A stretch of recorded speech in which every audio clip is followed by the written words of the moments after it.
para grabar. Los saludo nuevamente.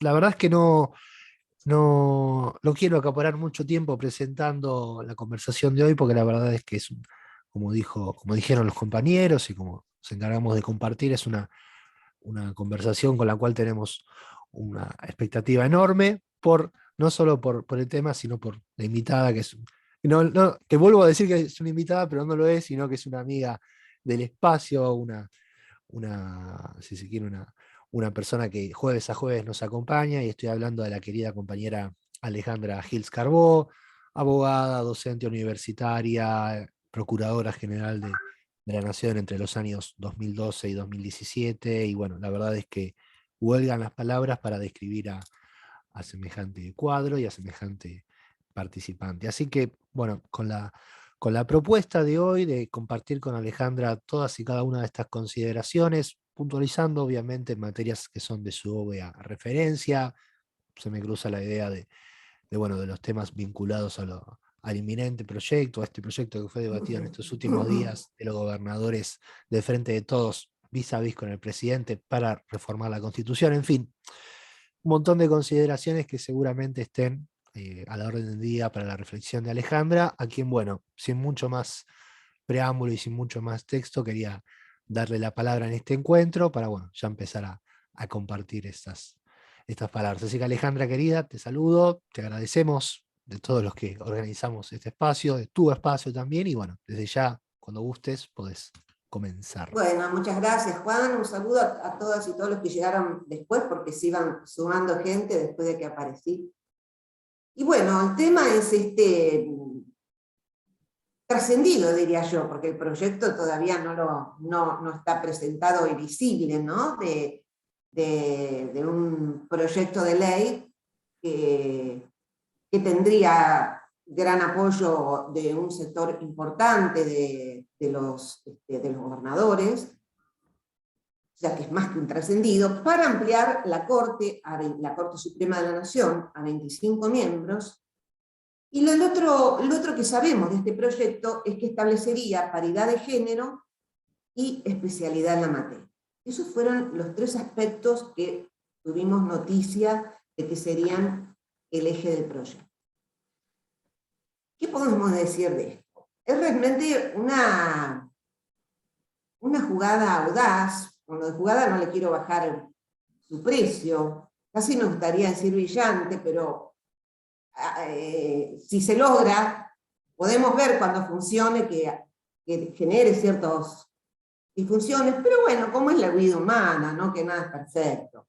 Yo creo que sin duda merece todo el apoyo y que es algo fundamental, porque sería la manera de desarticular este esquema tan cerrado de dominación que fue la que llevó a cabo el lawfare con apoyo de la Corte Suprema de Justicia. Lógicamente, si no, no existiría, hubiéramos visto fallos condenando esas prácticas, ese uso de los arrepentidos, no la hubo. Y hay un escenario en el que aparece esto, ¿no? Porque al principio, ¿se acuerdan? La reforma judicial que se presentó apenas inició el gobierno, tenía un proyecto que tiene algunos puntos parecidos, que era ampliar la cantidad de jueces federales de la Cámara Federales, lo que implicaba Comodoro Pi, llevar ese número como a 40, sumar jueces federales de todas las provincias, porque ahí entonces uno decía, bueno, si los senadores están en las provincias, están interesados, porque necesitan tener más jueces federales, uno los está invitando desde ese interés a participar en la ampliación de una Cámara que es de capital. Sin embargo, eso no sucedió. ¿Y por qué sucedería ahora? Bueno, el escenario que se da es algo donde han recrudecido. Si bien hubo como una especie de relax, digamos, hubo muchos fallos de tribunales orales que no siguieron con la tesitura de esos jueces alfiles del lawfare, de realmente realizar actos criminales y invocando pruebas falsas para condenar a alguien, ¿no?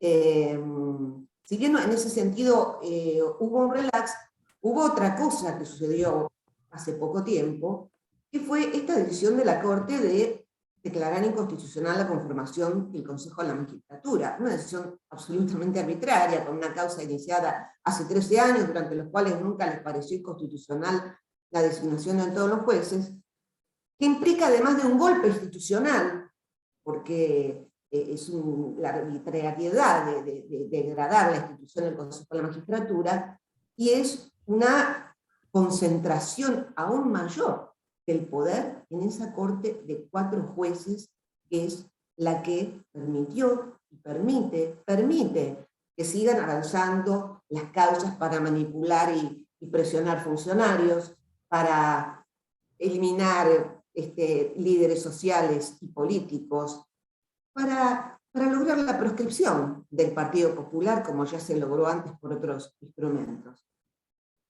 Y dijo que todavía sigue el lawfare porque recientemente, yo tengo noticias de lo mío, pero debe haber muchísimos más. La Cámara de Hornos y Boriski, la Cámara de Casación de los jueces que jugaron al pádel en la Casa Rosada, uno de ellos, el otro que había visitado tantas veces, dejó sin efecto el sobreseimiento de Ricardo Nissen, Gabriela Boquín y Carlos Zanini por el caso de Correo, por delitos absolutamente inventados, que habían sido rechazados en primera y segunda instancia. Revocan, mandan a investigar y suman a Gil Carbó porque algo tendría que ver y le habría escrito los dictámenes a Gabriela Boquín. Bueno, el lawfare sigue, cuando eso viene de un tribunal supremo en lo penal. Y otro cambio de escenario también. Hay una tensión en estos momentos entre los gobernadores y la ciudad de Buenos Aires por el fallo de la coparticipación que se avecina. De manera que esta irrupción de una gran cantidad de gobernadores diciéndole a la Corte, queremos cada uno un miembro en esa Corte, es una manera también importantísima y una señal política de poder, de que el poder está en el soberano, que es el pueblo que nos votó, y como nosotros tenemos el poder, podemos con nuestros votos, primero porque quienes deciden sobre la suerte de los ministros de la Corte son los gobernadores con sus votos, los que opinan los jueces políticos. Porque si logran ese apoyo que no se logró para acudir a un juez por provincia, tal vez sí se puede lograr en las 2 cámaras, porque ¿qué explicación va a dar un gobernador que diga, ah, no, yo no quiero tener un miembro de la Corte? No, ¿qué explicación va a dar en su provincia?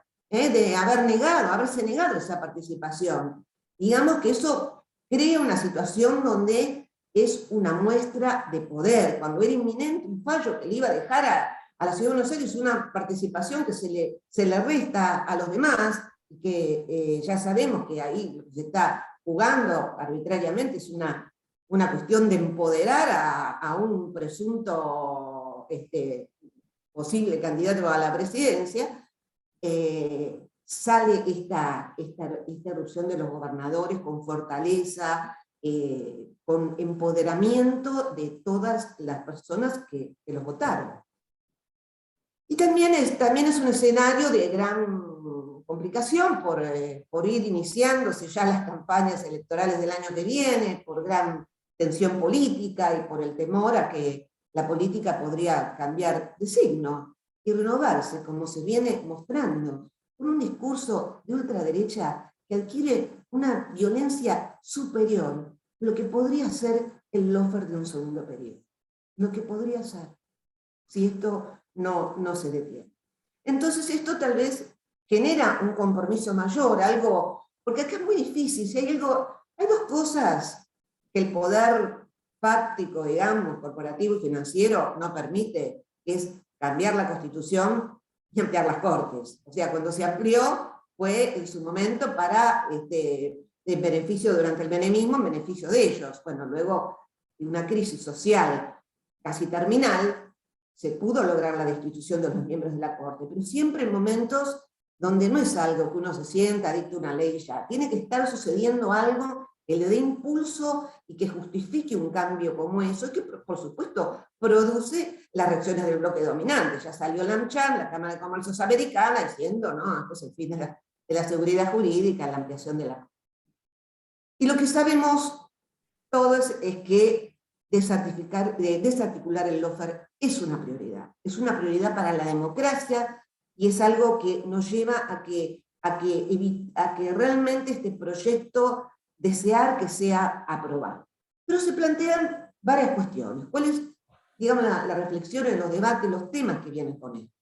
Primero, que es un requisito ineludible, la igualdad de género, un tema central. Pero esto también es lo que se protege muchísimo del poder corporativo y financiero, que es manejado por hombres, que tiene una estructura patriarcal que siempre ha trazado una alianza con el sistema judicial patriarcal. Y es patriarcal, yo creo que alguna vez ya lo habré contado acá, porque si bien uno mira el mapa de la Corte y parece que las cifras de todas las mujeres y los hombres que trabajan en el sistema de toda nación y provincia judicial fueran parejos, la realidad es que en los cargos de mayor poder no lo son. La presencia de mujeres es de un 28%, en lo que es Cortes Supremas, en lo que es cámaras federales de todo el país, principalmente en la de Capital, no hay una sola mujer. Se nombran nuevos y se siguen nombrando nombres.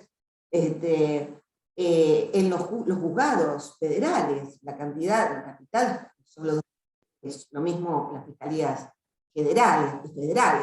Entonces, es algo que se protege, porque el poder financiero y empresarial también es corporativo. Esto es algo que se ve muy claro por ejemplo, en los ámbitos de sociedades que cotizan en bolsa, que son las sociedades más grandes, normalmente transnacionales, las que recurren al ahorro público y están bajo un sistema de control. En Europa, la Comisión Europea hizo un estudio hace unos años de que solo el 13,7% de mujeres eran miembros de consejos directivos o sindicales de sociedades cotizadas. ¿Y qué hizo la Unión Europea, la Comisión? Hizo un proyecto de ley, un proyecto de directiva, perdón, un proyecto de directiva a aprobar para hacerla obligatoria, que hasta donde yo sé aún no se aprobó, estableciendo un cupo importante de género para la designación de esos cargos. Y si bien no se aprobó la directiva, muchos países europeos salieron a establecer cupos para las grandes sociedades cotizadas. En Noruega del 40% de cupo femenino, cumplirse progresivamente. En Francia del 40%, en Bélgica del 33%, en Italia del 33%, y poco tiempo después, 7 años después de que se había implementado, hicieron un estudio después del cual lo ascendieron a 40% el porcentaje. ¿Y por qué? Porque ese estudio reflejó que esta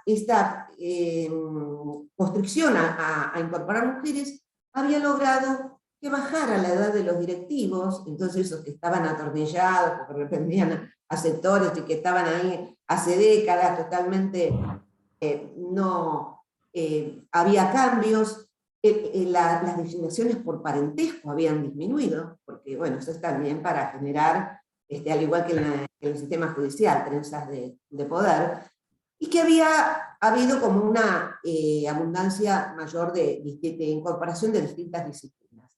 En Italia lo suben al 40%. Nosotros acá, la Comisión Nacional de Valores sacó, no tenemos una ley, ni siquiera oí que hubiera un proyecto de ley para modificar esto.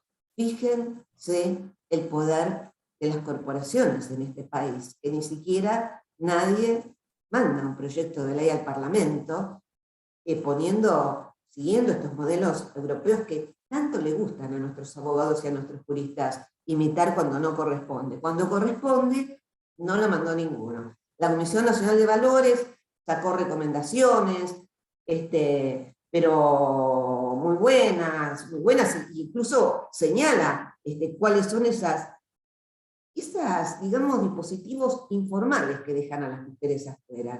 Dice, por ejemplo, que ese techo de cristal que impide a las mujeres ascender tiene que ver también con que directamente no pueden ascender a puestos gerenciales. Entonces, de ahí al directivo, nunca, porque no logran tener la experiencia o las relaciones internas. Y otra cosa que destaca, que son la exclusión la importancia de los encuentros informales a donde se excluye a las mujeres.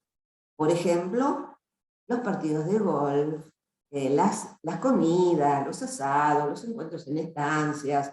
Y eso me hace acordar a esa relación, ¿no?, que uno ve en la cantidad de directivos de Boca Juniors que eran miembros magistrados en Comodoro Pi, por lo menos fiscales había varios, ¿no? Esa vinculación también, ahí claro, no hay mujeres en esa comisión directiva. Y eso es, bueno, parte del lugar donde se cocinan las cosas que luego se arman. Este es uno de los motivos también por el cual se excluye a las mujeres. No participan de esas trenzas informales donde se cocinan las cosas. Segundo tema importante que tiene este proyecto, la integración federal. Y algunos pueden decir, no, pero tenemos una corte que sí tiene integración federal porque tienen más gente de provincias. Sí, ¿qué provincias? Córdoba y Santa Fe. O sea, zona núcleo pampeana. Eso solo ya nos muestra que es una cuestión de poder.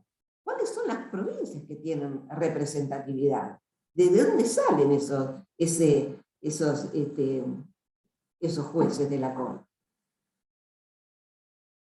Y bueno, las críticas que se hacen a esta posibilidad de que cada gobernador envíe un candidato es que se va a politizar el funcionamiento de la corte, esto va a generar, dicen, bueno, uno lo lee en algunos diarios, ¿no? Ya sabemos cuáles, va a generar un intercambio de favores políticos, o alianzas políticas, o intereses locales de los gobernadores, ¿no? Que cambien votos por tener desde el Estado un mejor proyecto de promoción industrial para generar empleo, para generar actividades que recauden. Bueno, a ver, eso, digamos, lo más equilibrado que le puede pasar a una corte, incluso, esto se fue porque... ¿Apagaste? Ahí está, lo habías apagado No, sin no lo querer. apagué, yo tengo un gato atacando cada vez que yo Ah. por Zoom, y es difícil defenderse. Entonces justo tocó la tecla de apagar. Bueno, entonces, por hacer ese comentario me perdí. Bueno, esta crítica de la politización. Porque es el discurso de la antipolítica. ¿Qué más equilibrado que la elección, que personas para representar a la población, que personas elegidas por la población? Y además eso sí tiene un equilibrio, porque va variando. En el Consejo de la Magistratura, por ejemplo, donde la Corte dijo que era desequilibrado porque había más representantes políticos que eran de diferentes facciones y que por eso había que anularlo y que tenía que ser dirigido por la Corte. Pero resulta, es cierto que depende de cuál sea, por ejemplo, el signo político del que está a cargo del gobierno, tiene más posibilidad de hacer nombramientos. Pero después resulta que cambia, y ese es el equilibrio, ¿no? De que alguno tiene prioridad y después le toca al otro, y eso es lo que permite que en algunos momentos alguno meta más, los favorezca en las ternas, aquellos que sean más cercanos a sus preferencias, y después viene el otro, y esa es la idea. Pero no, esto lo quisieron eliminar ampliando sectores corporativos, que solo representan intereses corporativos, y al mismísimo presidente de la Corte, lo que implica que nunca más va a haber ese equilibrio. Esto de generar que haya gobernadores que designen ministros de la Corte, genera ese equilibrio de la política, que no lo tienen los representantes totalmente cooptados de las corporaciones, totalmente ajenos, no tienen que responder a nadie por lo que hacen, no los conocen por la calle para que alguien los encare, pueden ir tranquilos a cualquier restaurante y estar comiendo de lo mejor mientras arruinan al pueblo que no los conoce nadie. A los políticos sí los conocen. Entonces, esto sin duda es algo favorable que es mucho más democrático. Además, si bien las provincias siempre tienen intereses suyos locales, pero en el momento en que tengan que decidir algo que tiene que ver, puestos a decidir algo que tiene que ver con lo nacional, no hay ningún elemento para pensar que no lo van a hacer desde esa perspectiva y no de su propia provincia. Si a mí me preguntan cuál es el sistema ideal, yo lo voy a decir ahora,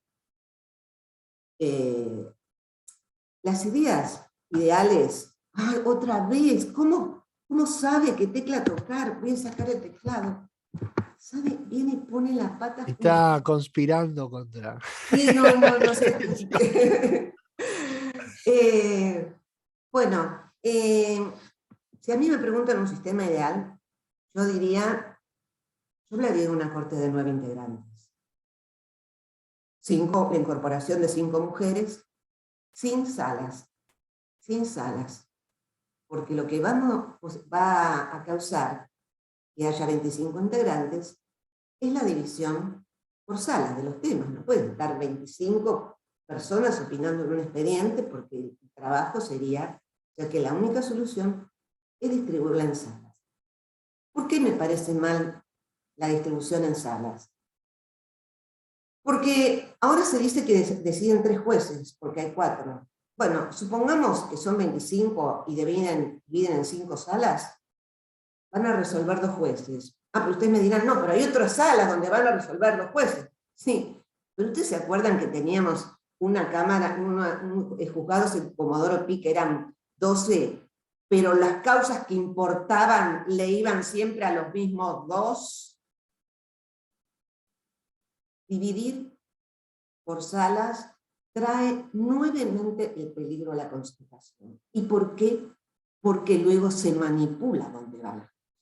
A ver, ¿cómo sería una lógica distribución? De esas cosas que cualquier abogado le pone un micrófono y dice, bueno, la distribución, supongamos que va a ser 3, y por lo menos para mí sería lo mejor, no que sean 5. O sea, todo va a ir a parar a la sala donde decida Jujuy y Mendoza, ¿viste? Por ejemplo. 5 salas. Bueno, estarían divididos en tema penal, y después cualquier abogado diría derecho público, derecho privado. Esos son como las grandes ramas del derecho, que de la época romana que se viene hablando, desde Santo Tomás, del derecho público privado. División que es falsa en la vida real, digamos. No es pura nunca. Y los temas terminan asignados a cualquiera según convenga, porque en temas civiles hay leyes de orden público, por ejemplo, en relación, qué sé yo, no sé, a los niños, que no pueden los padres disponer cualquier cosa. Eso es público, no es privado. En sociedades, ¿qué hace la Inspección de Justicia cuando controla y sanciona sociedades, cuando prohíbe el uso de opción? Eso es derecho privado, que una persona individual, interés individual, puede disponer, como dicen todos los libros de derecho, que es derecho privado. No, esa parte es público. No existe una tajante división entre derecho privado y público. Y aun si existiera, harían la división como quieren. Yo esto lo sé porque cuando yo entré por primera vez a la procuración, no como procuradora, sino como dictaminante ante la Corte, como fiscal ante la Corte, ¿no? Que eran de los que hacíamos los proyectos para que firme el procurador. Y había 4 salas, 4 procuradores fiscales, que también tenían firma, junto con el procurador. 2 en materia penal, uno de derecho público y otro de derecho privado. Yo estaba en el área de derecho privado. ¿Sabe qué temas se veían en el área de derecho privado? Seguridad social. Eso no tiene nada de privado.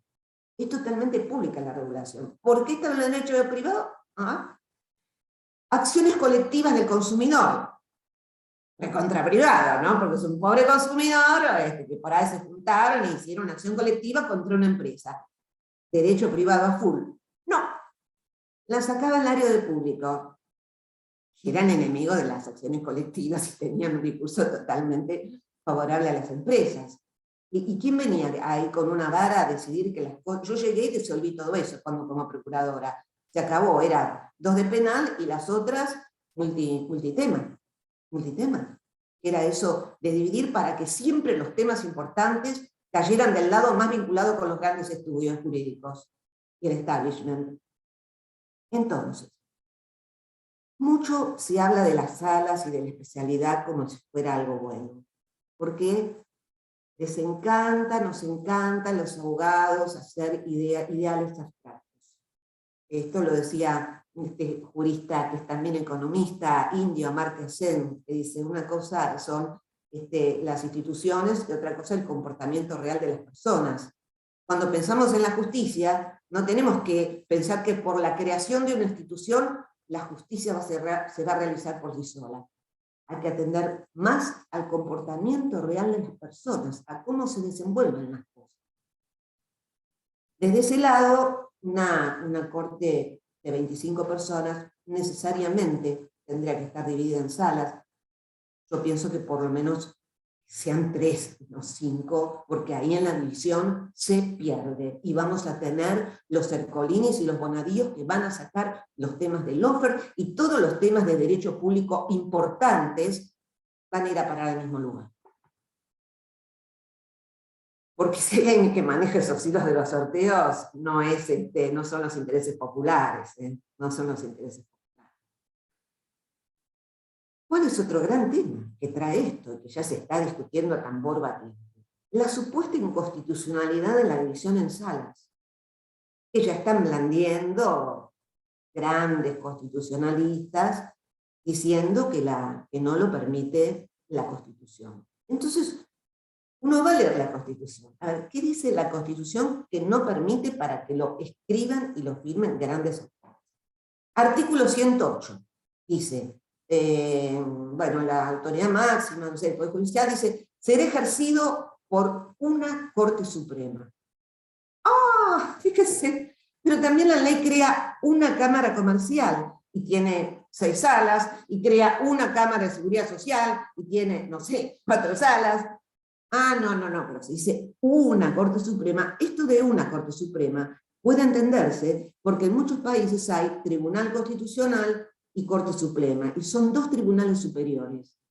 Pero no tiene nada que ver con la división en salas, porque si no, cuando se crearon la Cámara del Trabajo y todas las cámaras nacionales de capital que tienen salas, tendrían que haber dicho, creamos 6 salas, y no es así.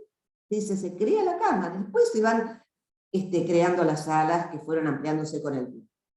Por ley, porque los cargos de jueces se crean por ley, pero esto, lógicamente, no hay ningún límite constitucional. ¿Qué otra norma se invoca? El artículo 116 de la Constitución, que dice, corresponde a la Corte Suprema el conocimiento y decisión de todas las causas que versen sobre la Constitución. Y primero que no es cierto que la Corte Suprema, pues terminación, no tiene nada que ver. Ni siquiera trata todas las causas que versen sobre la Constitución, trata sobre las que elige. Imagínense si todas las que versen sobre la Constitución van a llegar a la Corte. De hecho, les pone 280, elige lo que falla, y de alguna manera es necesario, porque no podría fallar sobre todas las causas. Ah, que es inconstitucional, el resto no. No. Pero lo trágico es que como el coto constitucional es algo tan cuidado, donde la verdad que, bueno, ustedes vieron lo que es la televisión, me parecen los prestigiosos constitucionalistas, nunca están del lado de los intereses populares. Es tan tremendo que hasta nuestros propios constitucionalistas dicen, repiten esas cosas. El discurso dominante es algo, que es esa mirada, lo que yo llamo el pensamiento jurídico dominante, abstracto, totalmente disociado de las necesidades reales, de los contextos económicos, de lo que va a pasar el día que se aplique la ley. Entonces citan a uno de los mayores constitucionalistas, porque si uno de saber qué constitucionalista no tiene tacha para alguien. Bueno, van a nombrar 2 o 3 que, bueno, algunos ya se murieron, por ejemplo, uno que falleció, Vidar Campos. ¿Qué dice Vidar Campos? Y lo citan constitucionalistas progresistas antes de esto para decir que no podía haber una corte dividida en salas. Y a mí me da miedo, se lo leo porque me parece gracioso. Me da gracia y temor. Dice, así como la vida nos ha sido impuesta a los seres humanos, la ley fundamental impuso una Corte Suprema que debe cumplir su tarea con la actuación de todos sus jueces. Quememos todas las bibliotecas, por favor, ¿a quién se le ocurre decir semejante estupidez? Y después se repite, los abogados repiten esta imbecilidad, porque la dijo un pope, que la verdad qué relación puede haber entre la vida humana que nos ha dado el universo, Dios, con una constitución, Dios mío, es terrible como, bueno, así que el tambor batiente de que eso constitucional no tiene ningún fundamento, no tiene ningún fundamento que sea inconstitucional dividirla en salas. Claro, quienes deciden van a ser esta corte de 4, porque cuando venga la primera ley, puede haber jueces que declaren la inconstitucionalidad. Sí, pero ¿saben qué? Eso tiene un precio. Andá a decirle a todos los gobernadores que no pueden poner un ministro en la Corte. Decilo, porque de ellos depende que avance o que no avance un pedido de juicio político para apartar de la Constitución. Y por supuesto que en muchos de los casos hay gran parte mirando para el costado y nunca se juntan las mayorías, porque ha hecho atrocidades esta última corte. Bueno, pero sin embargo andá a tocarle algo, algún tema donde resulte que ya te estás... El mismo tema del Consejo de la Magistratura viene a cuento con esto. Porque también los gobernadores tienen un interés de que sea equilibrada la manera de designación de los jueces en sus provincias, de los jueces federales, que también van a juzgar, que juzgan sobre los temas más importantes del país: crimen organizado, crimen económico, corrupción. Esos son los jueces de poder. Ah, bueno, si creaste un consejo de la magistratura, no, te investiste el poder, de que ahora no va a ser el equilibrio de la política, donde van cambiando el signo político de los representantes mayoritarios de la política que había en el consejo de la magistratura, no. Ahora, todo corporativo. Eso tampoco le conviene a los gobernantes. No pueden no poner un límite en eso, porque va a sus propias cabezas en eso, va el interés de la provincia. Entonces, ¿cómo se va a salir de esta disyuntiva la Corte? Es decir, que es inconstitucional, que no puede una provincia, donde además romperíamos con esto de la zona núcleo, ponga un candidato a ministro. Realmente para mí, a pesar de que yo digo del ideal de 9 miembros donde no haya salas, no importa, aún los defectos que tenga, que haya 3 salas donde se malsorteen los fallos. Y alguien que preguntó, cuando hablo no puedo mirar todo, dijo, no hay un dispositivo de control de los sorteos, pero si lo hubiera no existiría el lofer, si lo hubiera no lo tendríamos nosotros, porque todo es vulnerable, los sistemas informáticos son vulnerables. Yo cuando me fueron a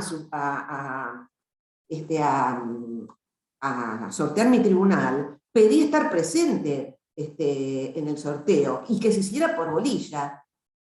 Es ilegal, me denegaron el sorteo por bolillero, pero bueno, fue el abogado a presenciar el sorteo informático, porque por lo menos, si llegaba a salir bien, no sé, algo que me favorecía, no podían tocar otra vez para sacar otro, como podía haber pasado si el abogado no estaba ahí. Y no me fue tan mal con la selección, porque podría haber sido mucho peor. Entonces, son vulnerables los sistemas informáticos, realmente, hay informes, ¿se acuerdan que hay una causa de Servini hablando de la vulnerabilidad del sistema de sorteos? En el propio Comodoro Pi, en la Cámara Comercial. Y lo último que quiero decir es otro tema que es atinente a lo que va a ser la designación, es qué perfil de juez de la Corte vamos a tener, porque lo que se manda en general tiene que ver con ese mismo pensamiento dominante, donde lo que importa es la gran trayectoria académica. La gran trayectoria académica, eso me recuerda hoy que La Nación, lo habrán visto en otros diarios, que la UBA fue declarada en un ranking la mejor universidad de América Latina, o de América, no sé, por esto, por lo otro, primero en el ranking. No me acuerdo ahora si era solo de América Latina. Bueno, era algo importantísimo. ¿Saben qué? Cuando Cristina Camaño fue a preguntar, a dar clase y preguntar quién eran sus alumnos, le dijeron que no había bien inscriptos en la cátedra de ella. Después hay otra, no sé, la fiscal Gabriela Boquín también, en los concursos, va para abajo. A Marisa Herrera la sacaron de posgrado. Entonces, tanta excelencia, Dios mío. Bueno, pero si seguimos con esos mismos criterios del pensamiento dominante, diciendo los jueces por los pergaminos, realmente no vamos a lograr. Hay un reglamento, proyecto de reglamento, porque no aprobó, y ahora sí que no va a aprobar el Consejo de la Magistratura, que se refiere al perfil de los jueces en materia de perspectiva de género. Es otro ejemplo, pero tiene que ver. Y entonces dice, no, en el examen debe debe haber contenido donde el juez sea examinado sobre la perspectiva de género. Muy bien. Y en el plenario, cuando se elige al juez, que es la última, cuando se reúnen todos para definir, bueno, cómo van a ser las ternas, quién va a la terna, tiene que ser evaluada, dice, la idoneidad, la aptitud funcional, la vocación democrática y el real compromiso con una sociedad igualitaria. Póngale que es medio fuerte poner igualitario para algunos sectores, evaluar el real compromiso con todos los sectores sociales. Y no porque escribiste un libro hablando de la pobreza, que ya eso denota que no quisiste decir desigualdad, porque tuviste trabajo territorial, compromiso comunitario, actuación en organizaciones de defensa de derechos de grupos vulnerados. Eso tiene que decir un reglamento donde se pondere qué es lo que tiene que acreditar un juez. Un decreto, ¿no? Y que haya participación de los sectores importantes de la ciudadanía, de la economía popular, de las fábricas recuperadas, no que es un coto donde solo van el FORES y el CEL, como para decir una parte y va la otra, y las preguntas que hacen ellos las eligen, después hacen una selección en el Congreso y eligen las que quieren, con lo cual, verdadera participación popular. Pero bueno, creo que dije todo lo que se me había ocurrido, que podía ser motivo de discusión sobre ese tema, y la verdad que, como para concluir, realmente ojalá que se apruebe este proyecto. Que se apruebe este proyecto porque nada puede ser peor que la situación actual. Situación que se ha agravado con la descomposición del Consejo de la Magistratura, y esto es un golpe grave para la democracia. Ya sabemos que, como dijo Natalia Sarlo cuando estaba acá, el poder real eligió el sistema judicial para gobernar. Bueno, querida Alejandra, la verdad es que veo ahí muchos aplausos en los muchos cuadritos que componen esta charla virtual, y la verdad es que me sumo y en nombre de todos los que organizamos esta charla, la verdad es que estamos sumamente agradecidos por esta lunga y profunda intervención, no solo con las cuestiones vinculadas a este incipiente proyecto, a esta iniciativa, sino también a todas las consideraciones judiciales, políticas y que sabemos que inevitablemente están en directa relación. Así que te propongo, sin hacer un repaso, porque la verdad es que sería vanidoso, recoger algunas de las preguntas, algunas de las consideraciones que fueron ahí volcándose en el chat, para que, bueno, para que si querés las pueda contestar, y después ya, más para entrar en la segunda parte del encuentro, ya empezar en diálogo con el resto de los coordinadores y expositores, obviamente. Hay algunas consideraciones. La primera tiene que ver con algunas también de las afirmaciones que tuvieron lugar la semana pasada, vinculadas a, bueno, los dichos del ministro Rosenkrantz en relación a en esta suerte de reconfiguración poco feliz que hizo de la frase de Eva Perón de las necesidades y de los derechos. Sí, bueno, sí, en cierta manera o en ciertos ámbitos se consideró la necesidad de iniciar, si se quiere, un proceso de juicio político por sus dichos en relación a esas cuestiones, tomando en cuenta su rol. ¿Por qué considerás que nadie lo denunció o que no tuvo, si se quiere, una repercusión judicial mucho mayor por fuera de la sensación mediática que ha causado? Luego, otra pregunta en relación si se quiere, al proyecto que has explicado. Si considerás que, tomando en cuenta esta supuesta ampliación, vos observás que hay, o puede intuirse que hay algún tipo de correspondencia en relación a la distribución de las distintas especialidades de los distintos fueros, es decir, para evitar algún tipo de concentración como lo que hay hoy en día en relación a la justicia federal.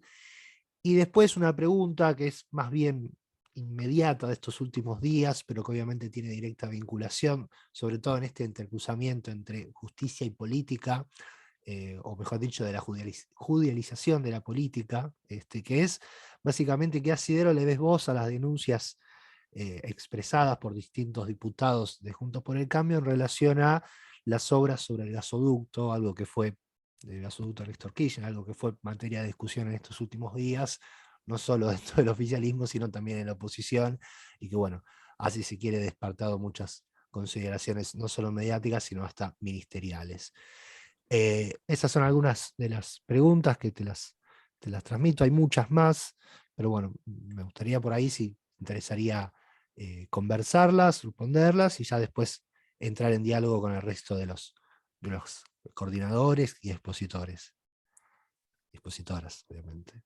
Bueno, con respecto a los dichos de Rosencrantz, no sé si alguien nos presentó uno, ¿no? El tema es que también a veces parece que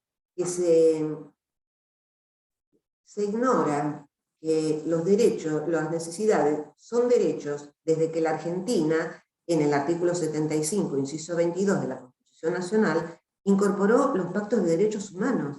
La Convención Americana, el Pacto Internacional de Derechos Económicos, Sociales y Culturales, que es de la ONU y que se refiere a todas, pero desde derecho a la vivienda, derecho a la alimentación, derecho al agua potable, derecho al acceso a los servicios públicos y a que su precio sea razonable para tener en relación a los ingresos, o sea, una serie de exigencias donde nadie puede dejar de tener una vivienda digna, o sea, son derechos para nuestro ordenamiento jurídico, por eso es un grave error jurídico lo que ha hecho Rosencrantz, que motivaría un pedido de juicio político. Yo creo que leí que alguien o lo dijo que lo iba a hacer o lo iba a proponer. Por supuesto que no están dadas las condiciones para que progrese, pero a mí me parece que es importante, sería importante que, digamos, que quedara expuesto esto de que es un error jurídico, pero es difícil, es un tema que... Ustedes saben que uno agarra, por ejemplo, los libros de derecho, ni hablar de los libros europeos, es como es un capítulo que se saltan los libros. Le parece que como no están ahí copiados los derechos, no integran la Constitución, ¿no? Entonces uno ve los libros que son regulación del servicio público, y bueno, hablan del 42 que dicen se debe evitar toda distorsión, el Estado debe evitar toda distorsión de los mercados. Pero nadie va al 75, 26 a 22 para hablar de los derechos de la gente en relación a los... Es un tema que falta trabajo. Bueno, yo por eso doy clases y tengo posgrado sobre este tema. La segunda pregunta, ¿cuál era? ¿De qué tema era? Era sobre la debida correspondencia entre entre una corte más ampliada y la debida distribución de las especialidades de los distintos No, fueros. Dios nos libre y guarde. No, Dios nos libre y guarde. No. Incluso voy a decir una cosa más. Algunos dicen con mucha, ya le digo, son cosas que si uno técnicamente son perfectas. Y dice, no, la Corte solo tiene que llevar pocos casos. Y no tiene que llevar los temas de arbitrariedad, que son las decisiones que dictan todas las cámaras del país. Bueno, ¿qué dice eso? No sabe las mafias que hay en cada cámara. Porque yo ante la Corte, siendo fiscal, logré revertir, pero delitos masivos que se cometían en los tribunales amparados por la Cámara, que eran los fraudes concursales, 3 o 4 fallos de la Corte que me acompañó y que vio con horror y dijo, esto no se puede hacer, de aquella Corte, ¿no? La designada por Néstor. Y no, llegar a la Corte es importante para los grandes escándalos. Si no tenés ahí una cámara donde nadie conoce a nadie, las personas no conocen, y donde entre gallos y medianoche se cuecen negocios, que beneficio de las arretes, no.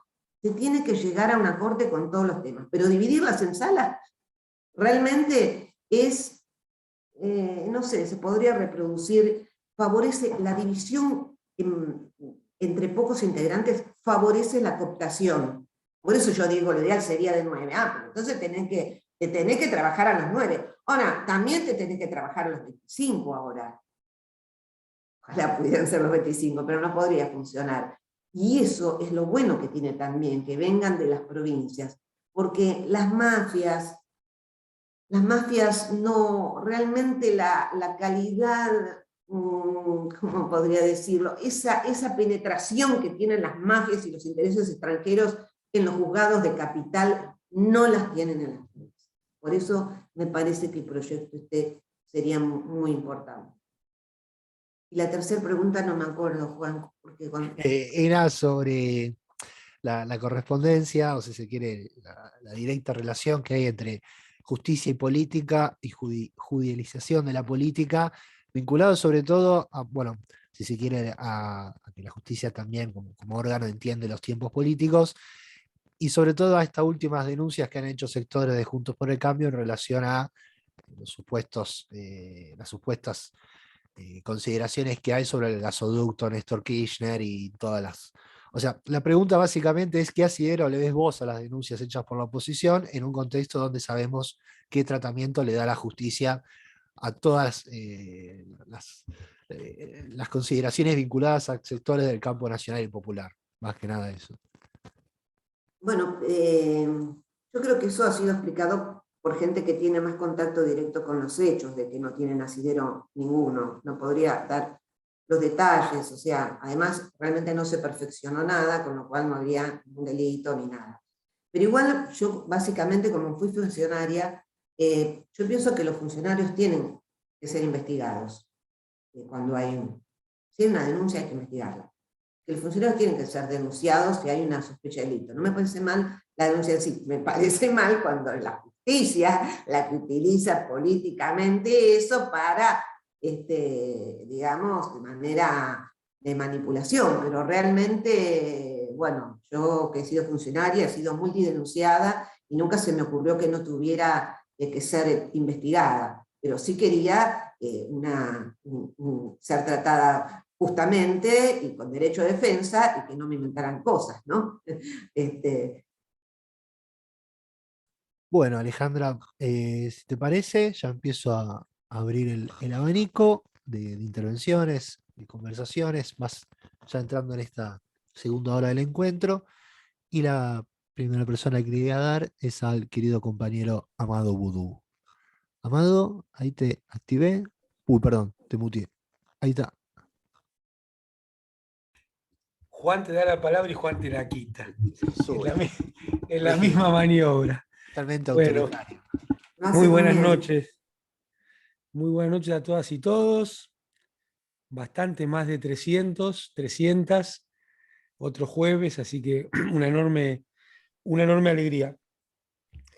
Bueno, yo voy a intentar no repetir algunos conceptos que Alejandra se explayó y nos dio realmente una clase, porque esas clases que son las sustanciosas, que son desde el conocimiento teórico y desde la práctica, que me parece que es cuando todos tenemos más chance de aprender, ¿no? Y de aprender con la H en el medio, de llevarnos un conocimiento en la conciencia y en el inconsciente al mismo tiempo. Pero me parece que es el tema. En tanta hojarasca, disputa, discusión valiosa y no valiosa, educada y desubicada en el marco de la fuerza política que conforma el Frente de Todos, me parece que empieza a asomar una punta que puede ser un vértice muy potente de construcción política colectiva, que es esta idea que está dando vueltas hace algún tiempo y hoy se constituyó en un proyecto concreto de que haya una modificación del número de integrantes de la Corte Suprema de Justicia de la Nación. Y uno de los ejes centrales, yo voy a tratar de eludir cualquier cuestión de derecho, que ya lo hizo Alejandra, pero me parece que un eje central es el federalismo real. ¿Vieron cómo se habla del poder real y del otro que no sé cuál es? Acá aparece el federalismo real, que es la posibilidad de que los gobernadores, es decir, de los gobiernos elegidos en cada provincia, se presenten como iguales en una política pública de la República Argentina. Entonces me parece que ahí hay una inteligencia extraordinaria de cómo se concibió y cómo se está llevando adelante esta idea, que me parece que puede ser unidad más sentido. O sea, lo que reclaman cada una de las partes del Frente de Todos. Algunos ponen más eje en la unidad, otros ponemos más eje en el sentido, todos ponemos eje en que no tenemos que permitir que el macrismo o lo que el macrismo representa vuelva a gobernar la Argentina. Me parece que hemos encontrado, que ha encontrado Alberto Cristina, las legisladoras y legisladores, juristas, un vértice para hacer pie de verdad. ¿Por qué? Porque como explicó Alejandra, toda la vida económica y social de Argentina termina confluyendo en la Corte Suprema de Justicia, o al menos con un ojo puesto en la Corte Suprema de Justicia. Y acá aparecen muchas cosas, ¿no? El interés genuino, porque a veces se habla del interés de los gobernadores como si fuera un demérito. El interés genuino de los gobernadores. Miren la disputa que se está dando en la Argentina por la coparticipación. Una cuestión que es constitutiva de nuestro país y que llevó a que hubiera guerra allá por 1853, o que finalizara en apariencia en 1853, consolidándose en 1860, pero que también tuvo un jalón la cuestión de los recursos con el peronismo, y vimos lo que pasó en tiempos del menemismo y en tiempos del macrismo. Un jalón que a veces se olvida es que la ley de déficit cero de la Rúa, Cavallo, Gerardo Morales, Patricia Bullrich, Sturzenegger y el Fondo Monetario no solo le sacó el 13% a los y las docentes, no solo le sacó el 13% a los trabajadores del sector público, también le sacó el 13% a las provincias, porque atravesaba todas las partidas del presupuesto público, esa ley que le arrancó de la Rúa, Morales, Patricia Bullrich y el Fondo Monetario al Congreso de la Nación. Así que miren si será un tema importante.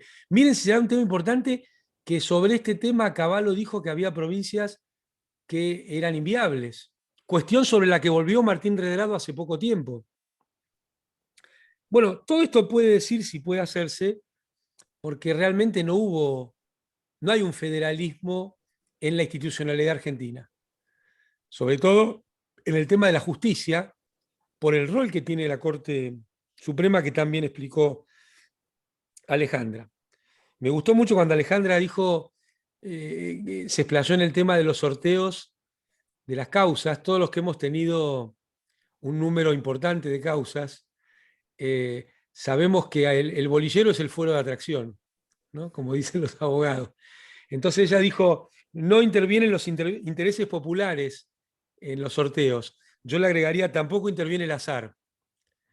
Entonces son otros intereses los que operan ahí. Y me gustó mucho también, Alejandra, todo lo que dijiste de la academia, porque fijémonos, ¿no? ¿Qué ha dicho la academia jurídica en estos años sobre las prisiones preventivas? O sobre los nombramientos de jueces por decreto, sobre todo en la Corte Suprema de Justicia de la Nación, para no entrar ya en los temas de cómo se prueba una causa penal. ¿Cómo es posible que se juzgue a una persona 2 o más veces por el mismo hecho? O cómo se valoran las pruebas de testigos comprados. Para hablar de algunas cuestiones que los no juristas por lo menos podemos entender. Entonces ahí hay un rol también de la academia muy pesado, me parece, en esto de los intereses que también nos señalaba Alejandra. Y quería hacer eje en esto, porque ahora vamos a ver desfilar a esas personas que nos describió Alejandra por la televisión, y explicando que ninguna mayoría transitoria puede modificar cuestiones pétreas de nuestra Constitución. Y yo creo que nos tenemos que preparar para responder esto, no tenemos que ruir el debate. Primero, Alberdi, el gran constituyente desde el punto de vista liberal, en su propuesta de constitución de 1853, puso un artículo que fue tomado por la constituyente y modificado parcialmente, porque Alberdi estaba convencido que las constituciones eran como los andamios de un arquitecto, creo que fue la expresión que usó él en su elevación. Entonces, él decía que la Constitución puede ser cambiada en toda o en cualquiera de sus partes. La constituyente del 53 tomó este punto y le agregó que por única vez no podía ser cambiada por 10 años, cosa que resultaba más o menos razonable en el inicio del funcionamiento de una institución, sobre todo en un país que estaba teniendo por primera vez esa forma. Pero Alberdi fue claro y la Constitución fue clara, en todo o en cualquiera de sus partes. Con el tiempo, los constitucionalistas de nota, que salen en La Nación Más y en otras épocas iban al programa de Mariano Grondona, nos quisieron enseñar que la Constitución tiene unas partes pétreas que no pueden ser cambiadas. Bueno, esto no estaba ni en el espíritu ni en la letra dura de lo que decía Alberdi ni que decía la Constitución. Y el otro punto es, che, ¿qué es una mayoría transitoria? Toda mayoría es transitoria por definición. Si no, miremos lo que acaba de pasar. Una mayoría transitoria pretende imponer el cambio en la forma de votación de un sistema que ha probado funcionar correctamente hace, no sé, 100 años, en sus distintos formatos, que es el voto con la boleta de papel. Entonces, miren si será transitoria, que la hicieron a los empujones. Ahora, cuando la mayoría transitoria es de la derecha, parece que no es transitoria.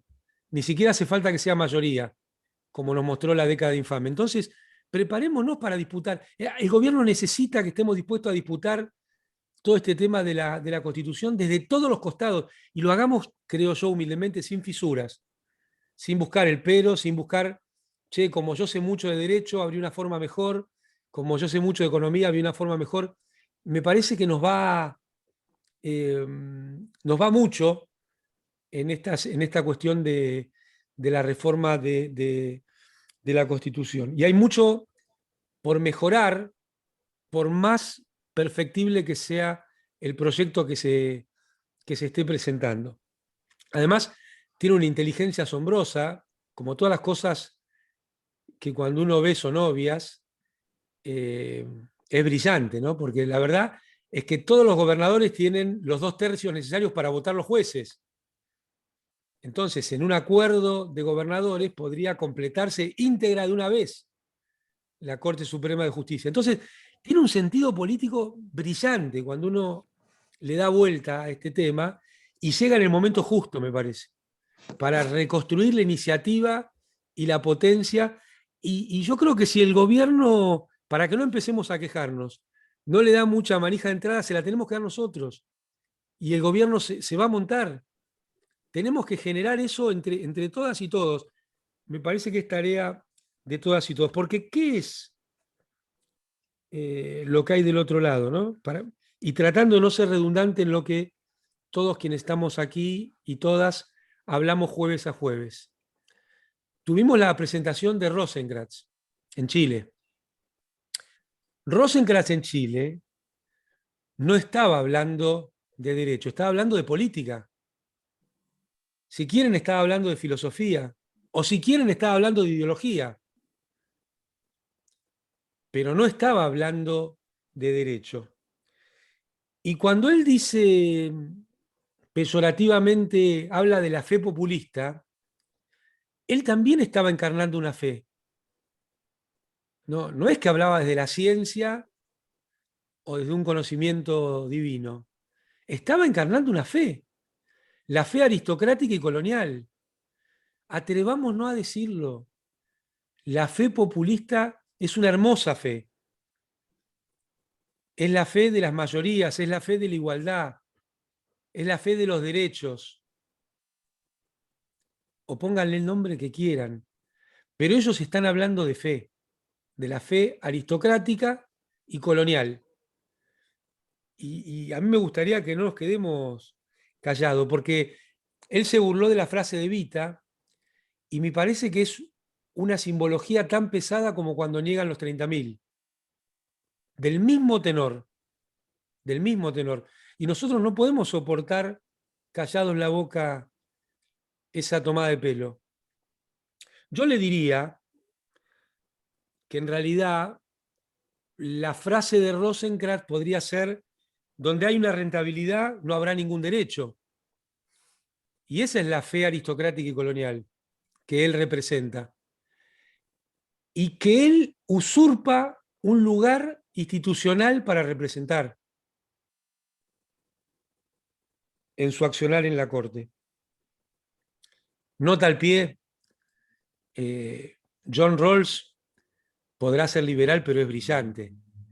Yo creo que se moriría de vergüenza si escuchara la cita que eligió el tipo Rosenkrantz, para hacerse el erudito. Suena a gran solapero, ¿no? Que leyó la solapa de algún libro y eligió esa frase, porque la teoría que desarrolla John Rawls sobre cómo llegar a un mayor nivel de equidad en una democracia liberal, en una democracia burguesa, es muy elaborada y vale la pena prestarse la atención. En algún sentido, no sé si a propósito o como pasan las cosas muchas veces en la vida, Cristina la desarrolló brillantemente en su última locución, cuando dijo: bueno, ponete en el lugar del otro para decir qué vos harías o qué no. Eso es un poco la teoría del velo y del maximin y del minimax de John Rawls. Pero parece que todo esto el señor Rosenkrantz lo salteó y dijo: como dijo Rawls, vivimos en un mundo de escasez. Mirá vos, che, qué brillante, ¿no? Parece que ese día estaba iluminado Rawls y Rosenkrantz. Y además yo le contestaría que ya no vivimos más en un mundo de escasez. Vivimos en un mundo con problemas distributivos. Pero las sociedades han logrado superar la escasez. Lo que pasa es que la desigualdad hace de telón para que no podamos ver que la enorme productividad que ha conseguido la incorporación de capital y de tecnología haría posible una vida más igual si los salarios no estuvieran tan pisados en el mundo y a la vez no cambiamos las leyes laborales, que tampoco vienen del cielo, ni de Dios, ni de la naturaleza, sino que son una construcción humana. Y me parece que no podemos dejar de lado todo este discurso de Rosenkrantz con lo que venimos escuchando de Larreta, de Macri, de Patricia Bullrich. Creo que está todo articulado. Está todo articulado. El discurso de campaña de vamos a terminar con los derechos, con las palabras de un juez de la Corte Suprema puesto por decreto, que aceptó ser puesto por decreto, diciendo que hay que ser sensible al costo y no a los derechos. Me parece que ahí hay toda una cuestión. Cuando Macri dice, ¿cómo fue que dijo? Bueno, digo una expresión que tenía mucho que ver con esto de la sensibilidad al costo, que es increíble, ¿no? Que hay que ser sensible al costo, me parece una genialidad. Porque aparte, ¿qué es un costo y qué no? También es una definición política, también es una definición que se hace desde la política a la supuesta técnica contable o a la supuesta técnica presupuestaria. ¿Dónde aparecen calculados los costos ambientales o los costos de la pobreza en el conjunto? Es una definición política, no la aceptemos, callado la boca. Hagamos pie en esto. Porque si no, vamos a terminar naturalizando que un tipo diga que ante la inflación lo que hace es remarcar precios, como si fuera una joda, cuando en realidad es un enorme ejercicio de acumulación por desposesión, que se parece bastante en cada vuelta a la acumulación originaria del capítulo 24 del Capital. Porque hace rato vengo pensando, y perdón, Ricardo, que me atrevo, antes de charlarlo con vos, a tirarlo acá. ¿Qué es más parecido a la acumulación originaria que una gran devaluación? ¿No será que el capitalismo ha encontrado formas de tener como postas de acumulación violenta en un camino de una acumulación incesante? Bueno, preguntas. Y lo último, lo que decías, Alejandra, respecto de la judicialización, fíjense lo que acaba de pasar con Feletti, ¿no? Un tipo que uno no lo ha visto en ninguna cuestión que pudiera ser, que rozara nada, ni siquiera en su discurso público. Y sin embargo, ni bien salió, le clavaron una denuncia penal. Y miren una cosa, ¿no? En el primer peronismo se hizo el primer gasoducto, 1.200 kilómetros de gasoducto. 1.200 kilómetros de gasoducto. En un plazo de 2 años. Desde ese momento a hoy no se volvió a hacer una obra de gasoducto de esa envergadura. No es casualidad que alrededor de una obra indispensable para la Argentina se esté montando todo el circo, la judicialización, descrédito y todas las porquerías juntas que puedan sembrarse. Tiene que ver con la soberanía, porque no va a haber justicia social si no hay independencia económica, y no va a haber independencia económica si no hay soberanía política de los gobiernos para tomar decisiones. Muchas gracias. Gracias, Amado querido. Alejandra, te pregunto, ¿querés intervenir ahora con algunas consideraciones que tenga o querés proseguir en las intervenciones que gusten y después meterte vos? Lo dejo a consideración tuya, como gustes. No, bueno, yo medio había barajado todos los temas que me parecía que eran dignos de mención.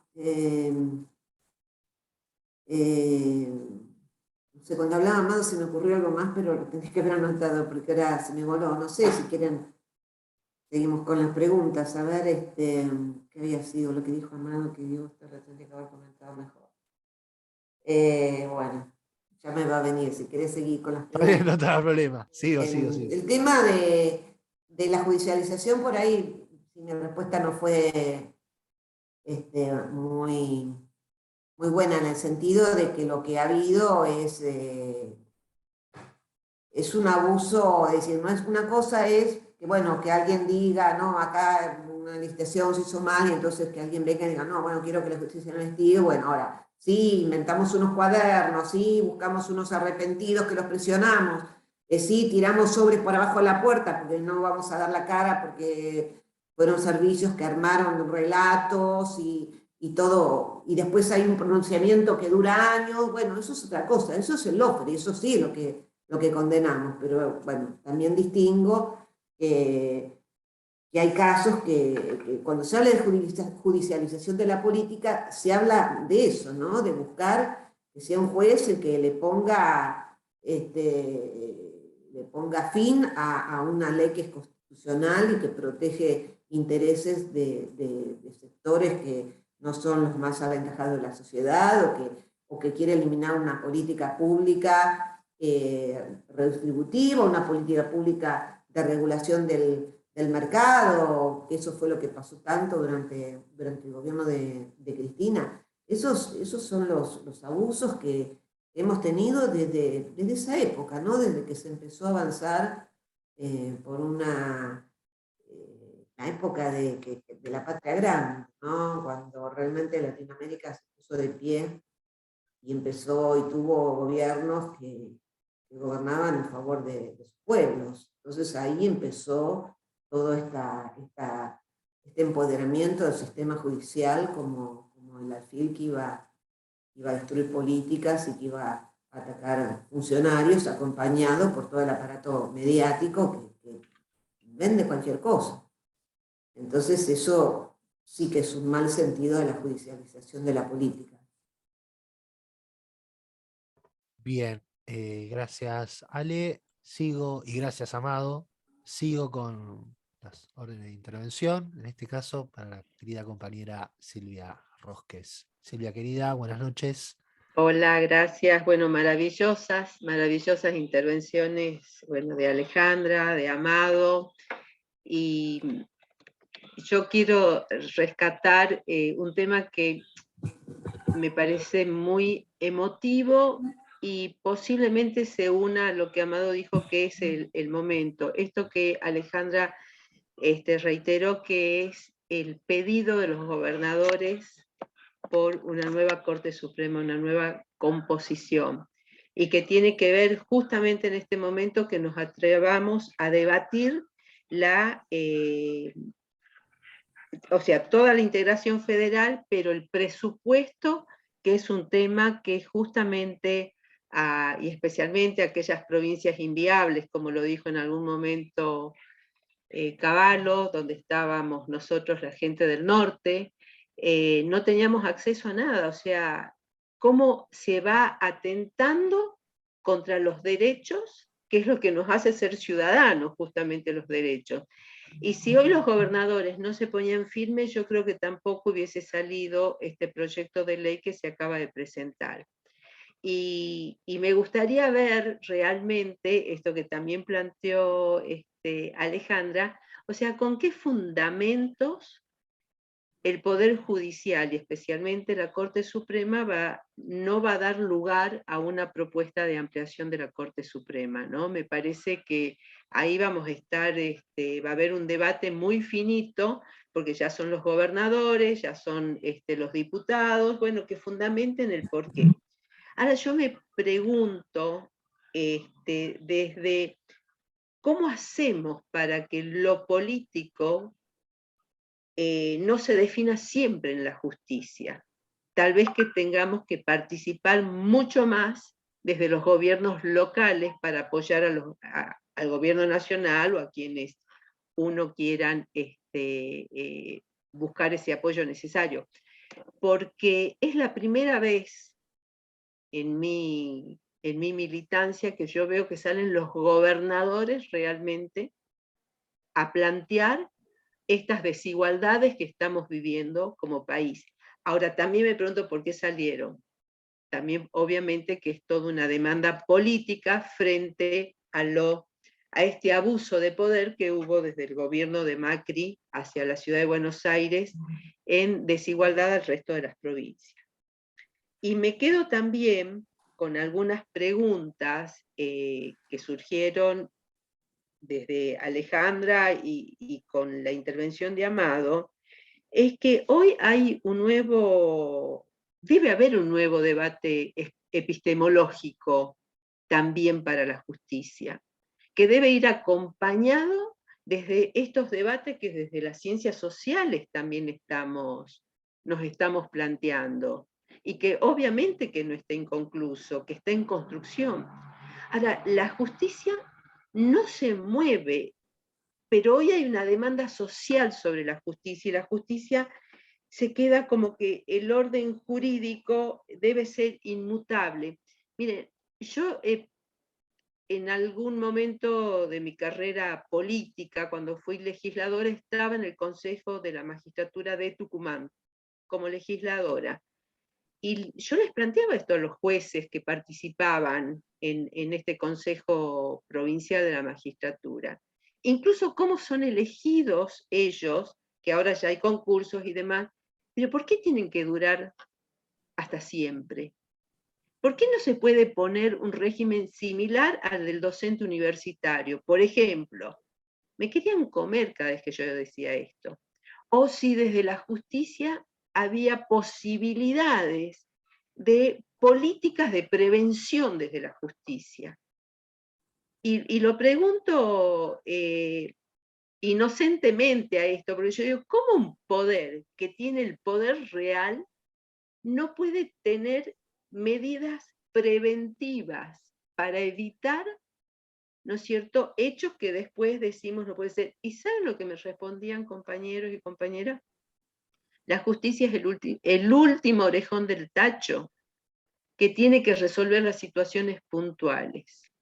Y yo le decía, pero debe haber fallos, debe haber una conexión con la sociedad, con las comunidades, que tiene que ver con este nuevo debate epistemológico, y donde la academia, que también se tocó acá, tanto Alejandra como Amado, se corre de estas nuevas propuestas que pueden haber, o por lo menos interpelaciones que tenemos que tener sobre la justicia.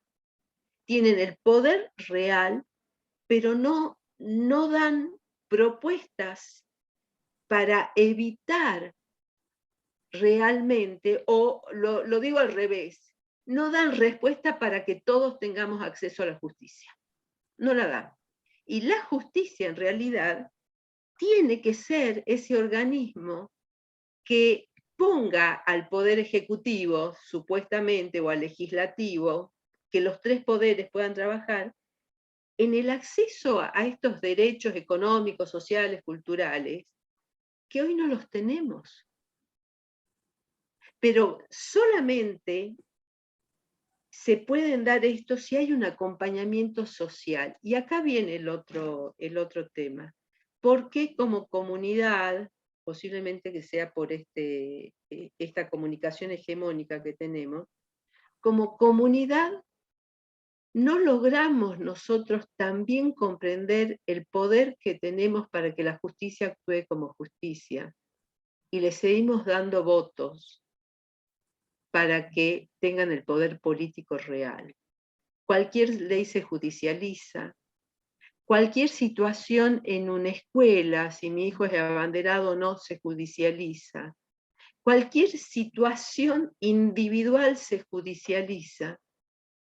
Y no está la justicia tomando el rol de evitar que esa grieta se vaya profundizando desde el punto de vista del acceso a los derechos para los cuales tienen el poder realmente desde la justicia. En esta demanda social, yo creo que es importante que hoy no solo los abogados hablen del derecho, ¿no? Sino que seamos los ciudadanos de a pie, como decimos, que nos animamos más.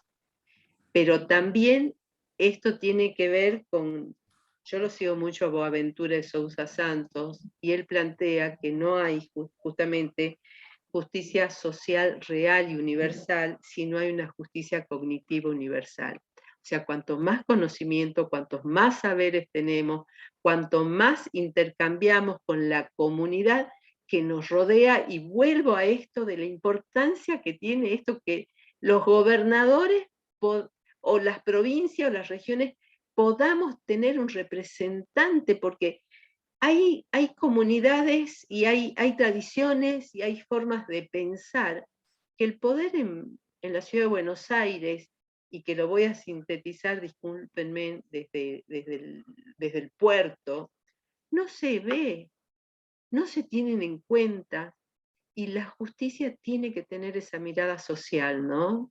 Creo que justamente vos, Alejandra, luchaste mucho también para eso, por algo no seguís, y te atacaron por lo más valioso que tenemos, que son nuestros hijos, ¿no? Porque si no, uno le mete pata y sigue. O vemos el caso de Amado. ¿Cómo es posible que un fallo no le permita ser funcionario público? ¿Qué es esto?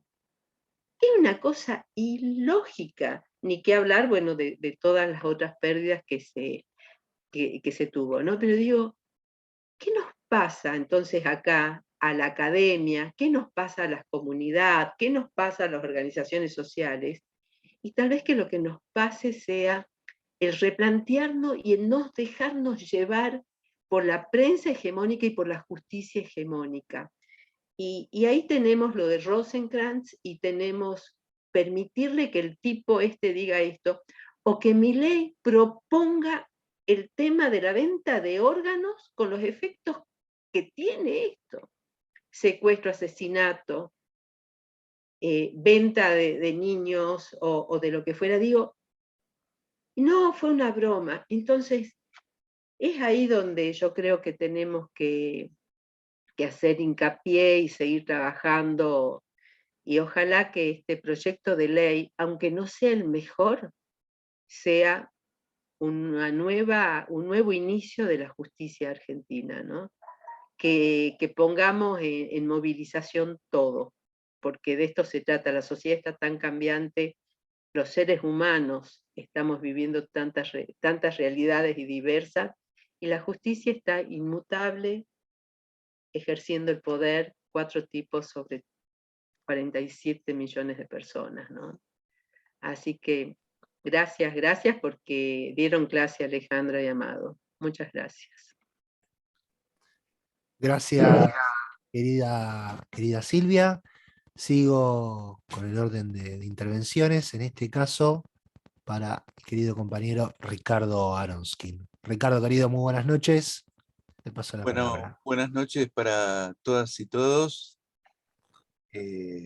Siempre cuando la escucho a Alejandra, que es tan crítica, ¿no? Es tan metida en el derecho y al mismo tiempo tan crítica con todo ese aparato siniestro, reaccionario, ridículo, pero bueno, es el aparato que está, ¿no? Ayer estaba en una reunión de economistas donde estábamos tratando de pensar alternativas para el tema de la inflación, ¿no? Propuestas concretas. Y por supuesto están todos los detalles técnicos que se pueden imaginar y muchos más, pero después aparece todo el tema judicial. Cada medida a favor del pueblo que pensamos, hasta aparece el fantasma de la justicia, entre comillas. Digamos, como un verdadero corsé para poder pensar soluciones populares. Es decir, es increíble a lo que nos hemos acostumbrado, digamos, una justicia completamente oligárquica, completamente sesgada hacia el poder económico. No podemos pensar ninguna medida positiva para aliviarle la vida a la gente que no se encuentre con algún juez en el camino. Digamos, un verdadero cerco a la sociedad, insoportable. A mí me hizo pensar mucho eso, en el sentido de que yo creo que en democracia los tipos han llegado a armar una situación de asfixia a la democracia. Estamos completamente asfixiados en el pensamiento, en la iniciativa, porque cualquier cosa va a aparecer un juez en el camino para impedir que se distribuya un poquito más el poder, se distribuya un poquito más la riqueza, se iguale un poquito más la sociedad, una sociedad muy desigual, muy injusta, que la van llevando por la vía fáctica a una sociedad cada vez peor, que incluso tienen, por supuesto, al gobierno nacional muy hackeado, muy impedido de hacer un montón de cosas. Digamos, uno puede discutir lo que decía Alberto el otro día, bueno, ¿para qué voy a mandar las retenciones si ya sé? Pero digamos, ese saber aparte tiene detrás que va a estar todo el Poder Judicial en contra de cualquier medida, incluso si hay cosas que se pueden sacar por decreto, te van a aparecer los jueces para impedirlo. Es decir, es un aparato de control y de dominación contra el pueblo argentino. En ese sentido, cuando escuchaba esto de esta nueva propuesta de los 25 jueces, lo que yo, digamos, comparto totalmente lo que dice Alejandra, digamos, cualquier cosa es mejor que esto. Esto es insoportable. Y de pronto la sensación de que se podría airear un poco la cosa, democratizar un poquito, aunque nos vengan jueces conservadores de las provincias, pero digamos, con que vengan un poquito más decentes, ya sería un gran avance. Entonces la pregunta que se me ocurrió hacerte, Alejandra, es si vos pensás que esta ley, así como vos planteaste, digamos, un esquema a tu juicio mejor, superador, sin salas, pero suponete que viene la ley esta, ¿no? Así como viene. ¿Tendrá alguna chance legislativa de avanzar sabiendo que de por sí licúa, aunque sea un poquito, lima un poquito, esmerila un poquito el poder de la derecha? Es decir, ventila un poco a la sociedad argentina, nos da un poquito de margen, puede pasar alguna legislación un poco mejor. ¿dejarán que pase esto o armarán una cosa para mantener esta especie de cerco a la democracia? Y una última reflexión, ¿no? Rosecrans, ahí en Chile, bueno, es la mediocridad increíble de toda la derecha latinoamericana. Son unos idiotas, no saben nada y hablan de populismo, no saben nada, pero se imaginan pueblo y ya con eso se enfurecen y ya embisten contra eso, ¿no? Lo pongo a Rosecrans diciendo esas pavadas en Chile, que bien las marcó Amado, y también la increíble estupidez de Macri hablando de Irigoyen, ¿no? Como populista autoritario, realmente de cuarta, hablando como los conservadores de los años 30, ¿no? Es decir, la reacción argentina, a medida que va hablando, quiere volver a 1910 y que venga la infanta de España. Es una cosa realmente muy retrógrada, muy retrógrada. Ahora, que estos dos monigotes, Rosecrans y Macri, salgan a hablar contra el populismo, es muy interesante porque alguien les está escribiendo el libreto, ¿no? Ellos no. Alguien les está escribiendo el libreto antipopulista, que es antipopular, básicamente, ¿no? Y que si uno lo junta con las declaraciones que hacen otros y cómo se van preparando para el gobierno y cómo Larreta dice, no son los primeros 100 días, son las primeras 100 horas.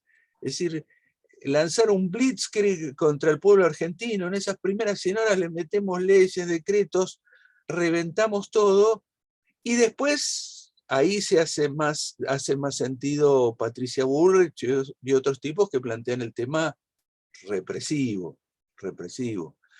Ahora, a mí lo que me interesa es que, digamos, están tratando de construir una especie de marco conceptual, me mato de la risa, pero digamos, marco conceptual antipopulista que justifique, en el fondo, las medidas antipopulares que ya están anunciando que tomarían de llegar al gobierno. Y ahí me parece que el antipopulismo es como un santo y seña de todo este mundo. Antes era el anticristinismo.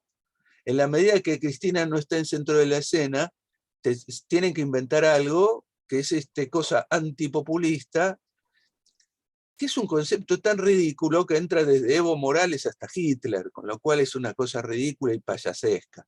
Pero digamos, a ellos les da una especie de amalgama ideológica que les va a permitir justificar el ataque básicamente a las mayorías nacionales. Me interesa que el Poder Judicial se está alineando, y por eso sería tan bueno el aireamiento de todo esto, se está alineando, pero ya en una forma ideológica, con el poder real para avanzar contra los derechos populares y el nivel de vida de la población. Pero mi pregunta principal, Alejandra, sabiendo que es tan importante que la Corte se airee, es qué viabilidad política vos le ves a que esto ocurra, porque realmente sería un logro nuestro en un contexto muy difícil y muy complicado. Bueno, por lo menos se requiere una ley para ampliar, ¿no?, los miembros de la Corte. O sea que esto, lo que se requiere es que se apruebe en diputados y senadores, donde es ahí donde se jugará esto, ¿no? Y ahí se verá si los gobernadores realmente privilegian esta. Me imagino que esto entraría por el Senado, el proyecto, y ahí se verá cuántos están dispuestos a votar. Yo voy a decir algo desanimante, ¿no? Pero hablamos tanto de Rosenkrantz, ¿no? Pero ¿con qué votos se convirtió en ministro de la Corte? Bueno, entonces ahí igualmente los escenarios han cambiado, han recrudecido, y eso es lo que yo decía, que puede haber un interés mayor de parte de las provincias, porque la verdad que este cambio en el Consejo afecta a toda la nación, este golpe institucional donde la Corte concentra poder y hace más lejano los recursos institucionales de la democracia, de poder funcionar, porque se digita directamente no solo los últimos fallos, sino la designación de los jueces, realmente agrava la situación y entonces es posible que se consiga una respuesta distinta y que progrese la ley, y eso es lo que tenemos que esperar. Y después está la segunda instancia, si va a ser declarado inconstitucional por los jueces, ¿no? Y ahí primero habrá una primera instancia, una segunda instancia y una tercera instancia, y ahí mencioné los costos que se pagarían, porque todo juez que va a votar eso sabe que su designación depende de los votos del Senado. Y justamente, yo se los puedo decir porque yo hacía esa cuenta todos los días, y yo no me fui del cargo por lo que dijo Pepín. Me fui porque no me dieron más los números en el Senado para el apoyo, porque ahí, digamos, fue cuando Pichetto pasó totalmente al PRO y pasaron una serie de gobernadores al otro lado, y se presenta ese proyecto de ley, con firma de las personas que me habían apoyado siempre, diciendo que el procurador lo pueda suspender el presidente y que se instituya en una especie de sumario que se resolvía, no me acuerdo en qué instancia. Entonces, digamos que no sabe, es incierto. Yo creo que hay mejores condiciones ahora que las que hubo para sacar la reforma judicial. Creo que cuando las cosas se llegan a un borde, lo que se hace intolerable, empiezan los recursos populares a funcionar como más fuerzas, como pasó con el 2001, donde se lograron tantas transformaciones saliendo de una crisis terrible porque había una legitimación, había una gran legitimación. Así que bueno, yo tengo el mayor de los deseos de que avance este proyecto de ley. Bien, gracias Ricardo, gracias Alejandra. Quería, ya entrando en los últimos minutos del encuentro, dar una intervención especial a un compañero de la Marechal, se llama Carlos Val, a propósito de, bueno, o sea, a propósito de dos temas. En primer lugar, de unas consideraciones vinculadas a todo lo que hablamos hoy de justicia y política, y sobre todo algunas consideraciones que pueden ser, y seguramente lo sean en un futuro, sujeto de interpretaciones judiciales en relación a la construcción del gasoducto Néstor Kirchner. Carlos nos va a aportar algunas precisiones al respecto de su formación y de su profesión que son sumamente pertinentes. Así que Carlos, no sé si me escuchás por ahí, de paso. Sí, bueno, ¿me escuchan ahí? Sí, sí. Bueno, por cuestiones profesionales estoy trabajando en México por unos meses en temas relacionados también a gasoductos, y esto me permitió, entre otras cosas, ya sé que es una tierra muy querida para Amado y para muchos, pero también me está permitiendo conocer que 30 años del NAFTA no necesariamente significaron para México progresos en la distribución. Siguen teniendo una distribución del ingreso horrible, con sueldos bajos, muy bajos, y con clases altas sumamente poderosas y ricas. Y otro tema, Amado, te olvidaste que vos construiste uno de los gasoductos más grandes de la Argentina, que se llama Gané, casi 2.000 kilómetros. Yo tuve también el gusto de participar en ese proyecto, por lo tanto me parece que también es importante decir que participaste en eso, porque fue una financiación del gobierno nacional que permitió conectar con gas natural a vastas zonas del noreste de Argentina que no estaban conectadas a las redes troncales. Lo primero que quería decir es que lo que está en juego con el gasoducto no es solamente la construcción de una obra pública enorme, sino también hay otras cosas, que es quién va a hacer uso de ese recurso natural invaluable que tiene Argentina, que se llama las reservas de gas y petróleo de Neuquén, así como otras que hay en otros lugares del país, como Santa Cruz, Chubut, Tierra del Fuego, etc. Lo primero que quería decir para ir redondeando es, la licitación era técnicamente inobjetable. Para que tengan una idea, los pliegos eran básicamente los mismos que se usaron para Gasnea, y eso está regulado por una autoridad que es el Enargas y por una norma que se llama NAG, que es la norma argentina de gas, que especifica con absoluta claridad cómo tienen que ser los ductos, con qué espesores, con qué tipo de soldaduras se hacen, con qué tipo de revestimientos. Por cuestiones profesionales tuve que leer los pliegos, o sea, porque la empresa que yo trabajo participa en parte de los trabajos de esa obra. Es una obra muy compleja que involucra muchos contratos, involucra contratos de provisión de caños, provisión de obra civil, ingeniería, compresores, válvulas, etcétera, un montón de contratos, de los cuales hasta ahora se... Sí, ahí como dice Jorge Cursi, hasta Aranguren tuvo que reconocerlo. Pero más allá de que técnicamente es inobjetable y que creo que también se interpretó horriblemente mal el comentario de Cristina del viernes, porque, ¿qué es lo que dice Cristina? Es, si vamos a hacer un montón de gasoductos, señor Roca, traiga la planta de laminado de la Argentina. No le dijo que se podía hacer acá, no le dijo simplemente, pueden traerla para acá, hagan la inversión que corresponda y tráiganla para acá porque le vamos a asegurar mercado. En última instancia es la famosa articulación público-privada que funciona en ese caso. Pero lo que yo quiero decir es que me parece que lo que está en juego es mucho más que una simple obra, porque esos recursos tienen tiempo limitado de aprovechamiento por todo lo que es el tema de la transición energética que está llevando adelante el mundo, que pone un escenario que del 2050 como límite para el uso masivo de combustibles fósiles en la generación de energía. Pongamos que sea un poquito más, un poquito menos, pero tiene un tiempo X.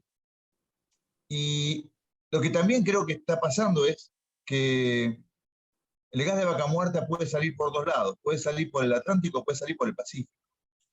El problema es quién gana saliendo por el Pacífico.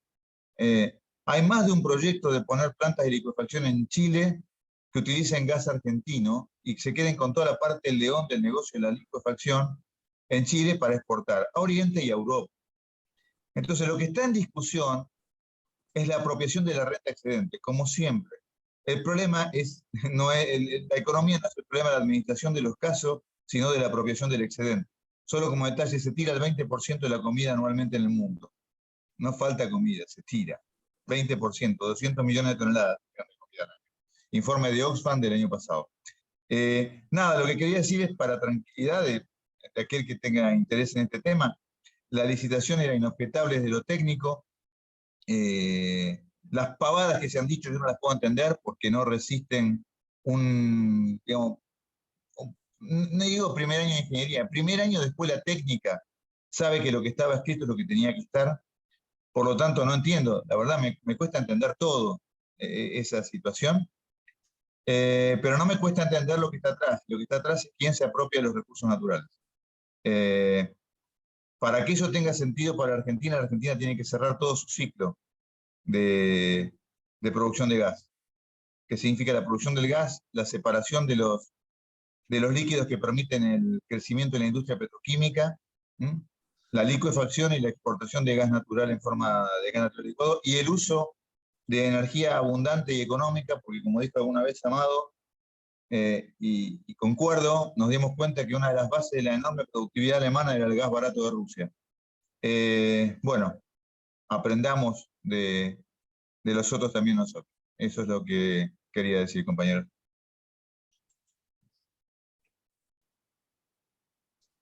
Bueno, muchísimas gracias, Carlos, querido. Y bueno, ya para ir entrando en las últimas consideraciones del encuentro, de este gran encuentro, mejor dicho, quería darle la palabra a Edgardo Moca. Edgardo, te paso la Gracias, posta. gracias Juan. Gracias Juan. Yo voy a ser económico en el uso del tiempo porque me parece que lo mejor sería que el cierre de la reunión lo haga Alejandra, a quien de paso le transmito un agradecimiento más, no solamente al compromiso y a la presencia, sino a la precisión y brillantez de su intervención. Yo, como queda poco tiempo y trato de ser muy obsesivamente respetuoso de los tiempos que, así como lo marcamos para cada uno de los oradores, incluidos para las personas que invitamos, hay que ser también respetuoso en el momento que se está terminando el tiempo para no abusar. De todas las cosas que se me ocurrieron, que son muchísimas, ¿no? De las intervenciones que hemos escuchado, especialmente de la de Alejandra y después de la de Amado, yo me quedé con una preocupación militante, con una preocupación de persona que de una u otra manera estuvo siempre vinculado a la política y siempre tomando partido por las cosas y siempre aceptando el drama de la política. Hay muchas personas que flotan en la política y rechazan el drama de la política, rechazan la angustia de la política. La angustia de la política consiste en la toma de decisiones, y la toma de decisiones en la Argentina está vigilada y apretada por un sistema de presiones y amenazas. Yo no voy a decir nombres porque eso queda feo. En alguna reunión íntima podría hacerlo, pero no es este el caso. Pero la situación que abre la intervención, el off de Matías Culfas, me conmocionó y tiene mucho que ver con el tema central de la reunión de hoy. Como diría Cristina, todo tiene que ver con todo. Pero está muy claro que de lo que se trata en la Argentina es de la capacidad del decisor político justamente de decidir cuando pesa sobre él la amenaza de la cárcel, la amenaza del juicio, la amenaza de la lapidación periodística, la amenaza de que si te metes en un restaurante a comer con tu familia, te vengan y te provoquen, y te insulten, y te golpeen. Me aparece siempre, me aparece inevitablemente la comparación de estos tiempos con los tiempos que a mí me tocó ser pibe en la política, ser joven, ¿no? Que son los tiempos trágicos, desde el Cordobazo hasta el golpe de Estado de Videla. Y claro, en ese momento no había mucha transición. ¿Estabas en la pelea o no estabas? Y si estabas en la pelea tenías importantes chances de ser víctima de lo que después fue el terrorismo de Estado. Hoy esa amenaza toma una forma muy interesante, muy curiosa. Yo tuve oportunidad de hablar alguna vez con un viejo amigo de la militancia de los 70, que tuvo tareas como funcionario político en el gobierno de Néstor y de Cristina, y llegado a un punto de discusión, llegado a un punto en la discusión donde ¿por qué estás a favor de esto o por qué sos crítico de esto? Este compañero me dijo, yo si acompaño ciertas cosas que me instan a acompañar, puedo ir preso, Edgardo. Y esa frase que me volvió ahora con el caso Culfas, ¿no? Tiene que ver con, arma un haz de situaciones que yo lo podría resumir en el caso vudú, como lo llamó Horacio González cuando hicimos la solicitada en su defensa, el caso vudú. En lugar de la affaire Dreyfus, Horacio dijo que había que hablar del caso vudú, porque el caso vudú concentra en una persona y en una experiencia el mensaje central que tienen las clases dominantes respecto de la militancia política. Vos podés tener militancia política, podés tener opinión política, podés tener esto, lo otro, pero tenés cuidado de no tocar ningún nervio que pueda merecer la respuesta que tenemos preparada para las personas que superen cierta cota. A mí me ocurrió una cosa que frente a esto es absolutamente banal, pero yo no sé si usted se acuerda que junto con Nora Beiras, con Barone, no me acuerdo quién otro, creo que Barragán también estaba, nos hicieron una denuncia penal, el grupo Clarín, Mañeto nos hizo una denuncia penal, cuya sola lectura avergonzaría a cualquier persona a la que el derecho le produzca simpatía o atracción. Y yo soy una de ellas, porque yo cursé algunas materias en la Facultad de Derecho. Pero la manipulación extrema, la condición de que cualquier cosa que vos digas, porque lo que se usaba de fundamento de esa denuncia del Grupo Clarín, eran frases nuestras que eran verdaderamente triviales. Eran muchísimo menos de lo que estoy diciendo ahora o de lo que podría decir en cualquiera de mis editoriales o en cualquiera de mis intervenciones en otros medios. Era simplemente sumarme modestamente a una campaña de denuncia de un monopolio y de esclarecimiento, entre comillas, para decirlo de una manera pomposa, de cómo la prensa manipula la política. Y estuvimos denunciados por él. Por supuesto, eso se deshizo rápidamente. Es simplemente... Yo, cuando tengo que pensar en eso, digo, ¿qué fue eso para vos, Moca? Eso fue un mensaje. Eso fue un mensaje. Por ahora es un mensaje trivial. Y además, si vos te dedicás a otra cosa y volvés a ser el buen periodista que fuiste cuando no eras un populista desarrapado, todo está bien con vos, pero lo que vos tenés que entender es que este es el lugar donde se juega. Acá se juega, fuera de esto no se juega. Y las personas que intervinieron con la valentía, con la fuerza y con el espíritu de lucha de traspasar ese condicionamiento, Julio De Vido, Luis de Lía, Amado Vudú en primerísimo lugar, y otros muchos, fueron violentamente represaliados. Represaliados sin arreglo a ninguna ley, sin arreglo a ninguna disposición jurídica. La sola prepotencia del Estado que actúa dentro de un Estado, porque nosotros en Argentina hace mucho tiempo vivimos la realidad de un Estado que está ocupado por otro Estado. Es decir, yo trabajé mucho tiempo en la Cancillería.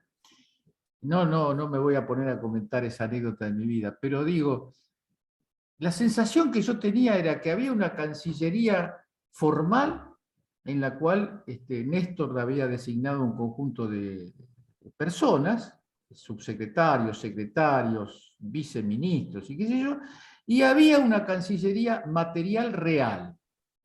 Había un piso, que ahora mi floja memoria no me permite recordar, que era ese piso, es el piso del diario La Nación, que en ese momento equivalía al piso del Poder Judicial, al piso de la oligarquía, al piso de los dueños de la tierra, al piso de todo lo que significa la enunciación y el acudir a la imagen mitológica del diario La Nación.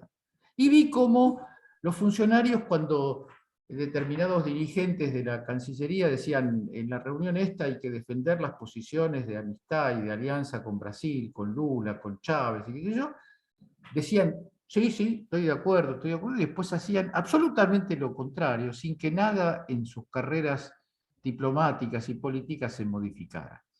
Entonces yo lo que quiero terminar ahora sí diciendo es que eso hace una profunda pregunta al militante político, no al dirigente, al ministro, al secretario, al diputado, sino al militante político, cualquiera sea la trinchera en la que le toque luchar.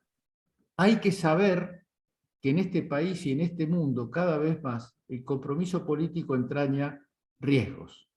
Y los riesgos hay que asumirlos, y los riesgos hay que vivirlos, y hasta hay que disfrutarlos, porque sin ese riesgo, si le rehuimos al riesgo y nos vamos a casa, por eso es tan importante que esta reunión la haya de alguna manera presidido Alejandra, porque Alejandra es un caso muy paradigmático de las brutalidades, de las negaciones de todo derecho que ha protagonizado el Estado real en la Argentina.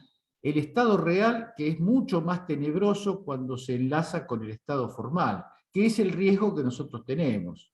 El riesgo que nosotros tenemos y contra el cual tenemos que levantarnos en estos meses es evitar que otra vez el poder real de la Argentina ejerza la presidencia y ejerza los ministerios, porque ya lo hemos vivido muchas veces en la historia, pero lo tenemos muy fresco ahora, después de la experiencia de Macri, porque la experiencia de Macri fue de la brutalidad que se creía definitiva contra el populismo. Ellos creyeron, estaban convencidos, Morales Solá lo escribió en un editorial unos días antes de que asumiera Macri, que esta era la oportunidad, esta no, aquella era la oportunidad definitiva. Y hoy vuelven a la carga sobre la misma idea, terminar para siempre, no es un problema de alternancia. En la Facultad de Ciencia Política se sigue enseñando, en la carrera de Ciencia Política de Buenos Aires se sigue enseñando la democracia liberal y la alternancia. Yo cada vez que escucho eso, me agarra una ternura por los estudiantes que creen en eso. Yo trato cuando doy clase de no desengañarlos de modo violento, porque está mal eso, porque la gente que entra en una determinada carrera y quiere desarrollar determinada profesión tiene que tener una fe. Ahora, yo creo que la fe en la profesión de politólogo, de economista, de abogado, de cualquiera sea la fe que uno quiera profesar, tiene que estar muy asociada a la conciencia, a la verdad, al país y al mundo real que en los que nos toca vivir. Y yo termino, porque ya estamos en la hora, agradeciendo esta reunión. Lo hemos dicho muchas veces, pero hoy lo quiero decir con todo el énfasis que me sale del corazón. Ha sido una gran reunión, una enorme reunión, una reunión con variedad, con profundidad, con riqueza como pocas. Así que bueno, yo les agradezco, nos agradezco tener este espacio para poder conversar estas cosas. Bueno, gracias, Edgardo. Bueno, Ale, no sé si querés agregar algunos comentarios finales. Ya estamos sobre la No, hora. realmente me quiero quedar con el inmejorable cierre de Edgardo, así que solamente saludar y agradecer la invitación a exponer largamente sobre un tema que me dieron hoy. Muchas gracias. Bueno, Alejandra, muchísimas gracias a vos. Y bueno, quería agradecerles a todos y cada uno de los que han participado, también a aquellos y aquellas que por diversas cuestiones de tiempo no hemos podido otorgarles la palabra, pero que bueno, no va a faltar oportunidad para en la próxima que puedan hacerlo. Así que de mi parte, no más que saludarlos nuevamente y bueno, será hasta el próximo jueves. Cariño enorme para todos y todas. Gracias, chao. Gracias, Alejandra. Ricardo. Gracias. Tan querido. Gracias. Gracias, compañeros.